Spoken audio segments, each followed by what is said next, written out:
Jack Zanghetti's body was found floating face down in Altus Lake.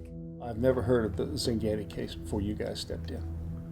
You were talking about outlaws. This part of the country used to be a haven for outlaws, but outlaws are outlaws, and they got to come somewhere to hide. And so it could very well. You got those cabin sites. You go to get a trailer, pull a cabin site in there, and nobody cares. Nobody's going to ask who they are. You fit right in with the other vacationers. But this has always been a haven for outlaws. This part of Kiowa County had. Jack Zanghetti owned the Red Lobster Club, and the Red Lobster had quite a background as far as being low-life mafia types in and out of there, a lot of illegal activities going on. What happened was the day of the JFK assassination, that particular evening, I don't know whether Mr. Zanghetti had been drinking or whether it just started giving more information than he wanted to actually give out.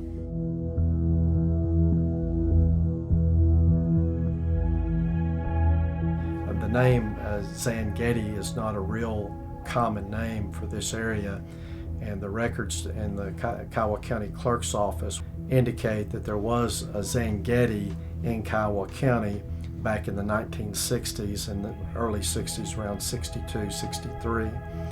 The two comparisons in names is one named Jack Zanghetti and another one named Steve Zanghetti. There's a possibility they could be different individuals, or there's also the possibility it could be the same individual that just used a different identity when transacting their legal business as opposed to how they may have been known in public.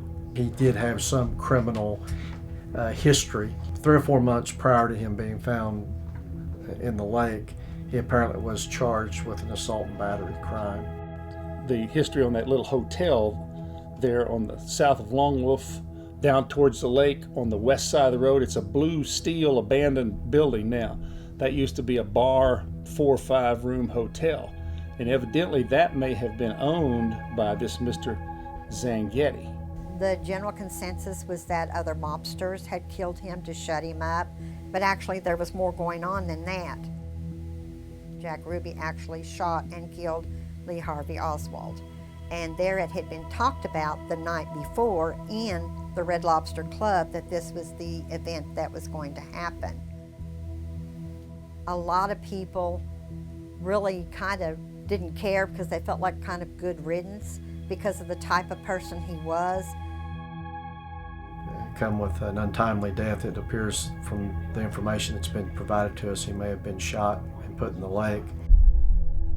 I think that every bit of it is a big mystery. There's still so much concerning the assassination and where did Jack Ruby come from? Who was Jack Zanghetti? Why was he in this area? I mean, he was a nobody that just appeared here one day. I have never heard of anything like that. History like this is not passed on in books, it's passed on from word of mouth.